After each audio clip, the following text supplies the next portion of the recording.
Hey guys, what going on? What's poppin'? So today, sparkling water. Today, I'm sure that you guys already read the title, so you already know what we're talking about. So I would like you to like, subscribe, like, comment, ring the bell. No, seriously, and I can't subscribe, please, on tongues. Yeah.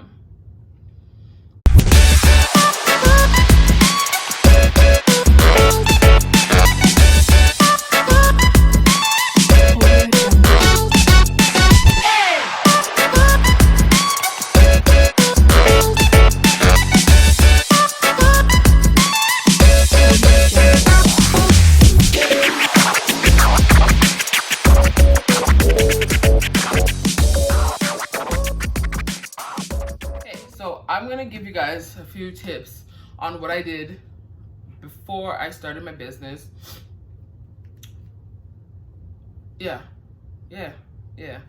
So my cousin was like, hey, I want to start a business, like I need a logo. And I was like, need a logo?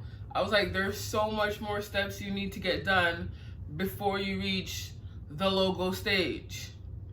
Logo is like, I don't want to say the last thing, but the last thing, because you want to make sure that your logo represents your brand and your business. But if you don't know what your brand and your business is, how are you gonna make a logo? So first thing I would say that you need is a notebook. This is my notebook. I got it from the dollar store. It writes, like, you know, I have a few, hold on, it's awkward. I do write in it, you know, I take notes, whatever it is, I write in here. So a few tips about the notebook. In the first page of my notebook, I wrote down all my aspirations for my business. So what I want my business to be. For example, the first thing I wrote is, this company will succeed. Successful company, right? Because that is what I want. So just different things like this, it will be in magazines, like people will talk about it, you know? That's what I put in my first page. I mean, you don't have to do that, but it's nice to know that when you open it, your aspirations that you want from your business is the first thing that you see. Then I go on to list off my business needs. Whether that's business cards, thank you cards, you obviously gonna need a website and an Instagram. So I did a lot of research, I watched a lot of YouTube videos, and I wrote down any information that I learned. I wrote down in this notebook. I wrote down the items that I want to sell. So let's say, for the purpose of this video, we're talking about lashes. So obviously you want to sell lashes, okay, but what else would you like on your site? Maybe you want to sell spoolies, maybe you want to sell tweezers. Like, write all the stuff that you want to sell down. Maybe eventually you want to brand off and sell handbags, accessories, rings, different things. Write those things down as they flow. Write it down. Even if it's something that you're not going to do right now in the beginning of your business, still write it down, so that later on you're like, hey, I remember that there was something cool that I wanted to do. Write it down. Everything is written in this book. So even if it's something that I won't be selling right now, but maybe down the line I would like to sell, I wrote it down. So again, write everything down in your notebook. Yeah, I think that's basically it for notebook. I use mine frequently. If there's any ideas, anything, I write it down. I also write down when I spend money in this book. So you're gonna want to create a budget. That's the next thing. That's gonna lead us into items and samples and stuff. But you're gonna want to create a budget, a reasonable budget. So maybe you're starting an eyelash business and your budget is $500. So you're like, okay, well, I need lashes, obviously. A container that my lashes comes in. So you're gonna start to create. Oh, I need a website. How much do websites cost? So definitely think of a realistic budget. Do a lot of research.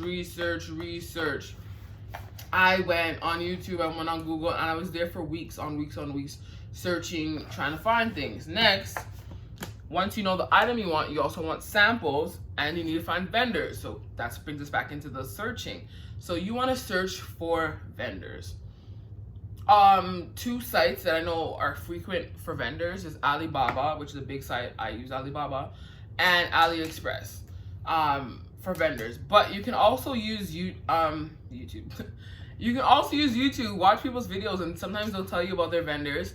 You can also use Instagram by checking different hashtags like lashes wholesale. So you might find a vendor that sells wholesale lashes.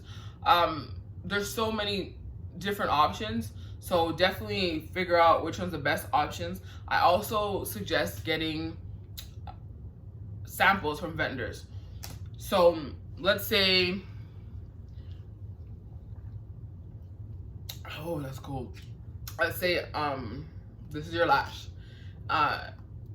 Get different ones from different vendors, right? Try to see if the lashes are durable. Wear them. You know what I mean? Actually sample the samples. So just don't buy them and look at them and be like, oh, this looks nice. This will work. Like, actually sample it. If you're selling something like lashes, wear them for 1 week and see, hey, is it durable? Like, can they be lightly washed? Are they shedding? Or, you know, like, you want to sample the samples and know that there's something good that you're going to be selling to your audience. I would try 2 or 3 vendors just to make sure that you're making the right decision, because maybe that first vendor is really, really good, but then the third vendor might offer something for free, like shipping. So always try to get 2 to 3 samples. Also, when you're dealing with vendors, I might make a video about this separately about vendors, but they'll always offer you the first price. Don't take the first price. Actually, like, you know, think about it, ponder. And even if you can get 50 cents off, 50 cents is still a savings, because 50 cents on one item times 200 items, like, you're gonna save money.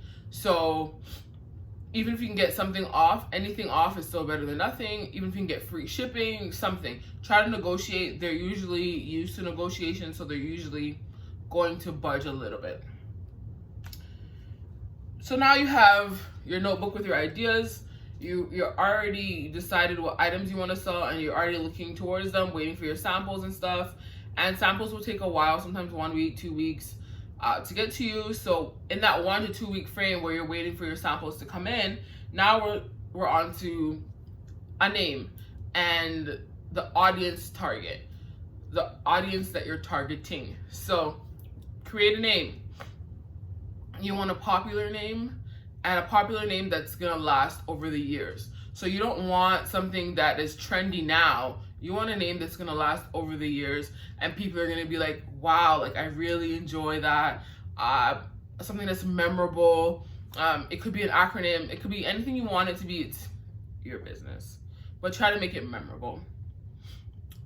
Once you have the name, you also want to know the audience. So that's why I think the two go together, because if your audience is upscale, you know, an upscale female that has a 9 to 5, whom is 29 and up, you don't want your business to be shake your bonbons lashes. Like, you know what I mean? Like, you want it to fit your audience, and because it's also going to attract the audience that you want.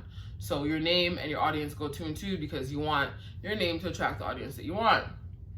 And you need to know your audience. So you need to know, are you selling to preteens or teenagers? Are you selling to an upper scale female? Are you selling your lashes for older people who are trying to, you know, spritz up their life? Like, those are things that you kind of need to know in order to also know how your business website is gonna go, how your Instagram's gonna go, so how you're gonna present your business, which is the next thing. So after you've discovered the name and the audience, you wanna buy your website domain. I suggest buying it. They're not expensive. They're like, give or take from $2 to $13. It just depends on how popular the names you choose. So certain names might be more popular than others and whatever. I would suggest buying your domain and creating Instagram once you've decided on a name. That way no one takes it. So as soon as you decide on a name, look it up on Instagram, and that will help you too, because maybe you might decide on a name, but so many other people have it on Instagram. So that will also help you to tweak. So check Instagram too. A lot of businesses are on there, so you want to check to see that the name that you chose is not one that people have to struggle with. And your Instagram name should be simple. If your Instagram name is if your company's name is I don't know what name right now, my brain is kind of okay. If your company's name is Bomb Lashes, right? That's your company name, that's what you chose. Your Instagram should be something simple, like Bomb Lashes Co, bomblashes.com, shop Bomb Lashes. But honestly, I'm not a fan of _bomb _lashes _shop. Like it's confusing for the consumer who is looking for your business, and it's confusing for you to describe. Oh, follow me at _bomb _lashes _shop. Like, that's too long. When you could have just said, follow me at shop Bomb Lashes. So think about the name that you're creating. Sometimes you might have to throw in the city that you live in to make it easier, because maybe someone already took shop Bomb Lashes. So now you want to choose shop Bomb Lashes Toronto. Make it simple so that your consumer can find you. Because maybe one day I do shop you and I found your website and I'm looking for you on Instagram to tag you and I can't find you. So make it easier for your consumer. After you've created your domain and your Instagram, and you don't have to put anything on it, you don't have to, you've just created it so that when you are ready with your photos, your videos and all that, it's there, right? So you don't feel compelled to, like, I made Instagram, I have to put stuff up. Like, no, you can just make your Instagram and put it to the side, because you haven't reached that part yet, because you haven't taken pictures of your items, you haven't taken videos of your items. You don't need to rush it. Put it to the side for when you're ready for it. That way no one has taken it between that time. Now you can get a logo, because you know your target audience, you have a name, and you know the items that you want to sell. So the ideas of the type of logo that you want. And again, get a logo that represents your business. There's no point of getting a logo that says Bomb Lashes and there's a butterfly. Like, are we selling butterflies? No. So get something that represents what you're selling. And sometimes a nice, clean script logo is all you need. You don't have to go too fancy with lashes in the corner, or I don't know, or like hearts or bedazzled. Like, you could just get a nice, clean signature logo, and that looks cute too. So think about the options. Again, you want your logo to represent your business. When someone sees your logo, they already have an idea of the type of audience you're attracting. So your logo doesn't necessarily have to have lashes in it, but it's called Bomb Lashes. So obviously I know you're selling lashes. So, but looking at your logo, I'm like, oh, that's a really nice blah, blah, blah. Sorry. That's a really nice logo. So, okay, like, I see that you're kind of uppity, you know, your scale is kind of more up there. And you also want to choose your colors too, right? Because your logo, you want to go with a trend of things. So you can look up what colors mean, because different colors mean different things. And people are attracted to different colors. So people are automatically attracted to like a red, but maybe you don't like red. So look at what the colors mean and how they intertwine, and how the audience that you want, what color would they want? Because if your company is called Bomb Lashes, but you're want to attract the young high schoolers and people who just started universities, then maybe you want to get like a green, you know, like a money, like a, you know, because that's what they're working towards. You know, they're working towards a business. So it's up to you. Think about it, but make sure you incorporate the colors into your logo. And last but not least, you need to believe in yourself. You need to know that, guess what? My business is going to be thriving.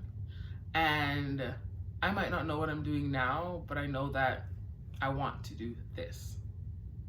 Let me say that again. I might not know what I am doing, but I know I want to do this. That alone will bring you so far.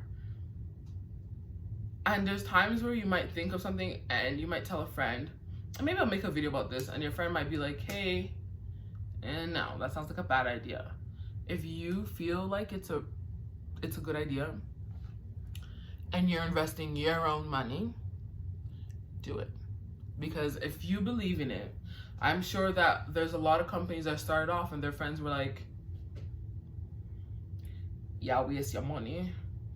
That not gonna work. But it will work. Because what does it take? Focus and determination. And if you're focused on making a business, it will become a business. So don't let your friends, your colleagues, your family members stop you. Thanks for coming to my gal talk. See what I did there? Anyways, I hope that these were helpful. And again, I might just make a video about a few other things specifically, but I hope that this will help you to genuinely start. And all of these things are free. Well, not all, most. Because I know a book is $1.25, and you probably have one at home just sitting around that you bought for once upon a time or something and you never used it. And the domain, again, I told you, $2 to $13. Everything else is free. So this is just for you to start out looking for vendors, deciding on an item, your name, your audience, your Instagram. So once you have all of those things, technically your business is already started. And you hear what I said? Your business. Remember that your business is whose business? Your business. Anyways, thank you. Don't forget to subscribe because I'd like to see you again.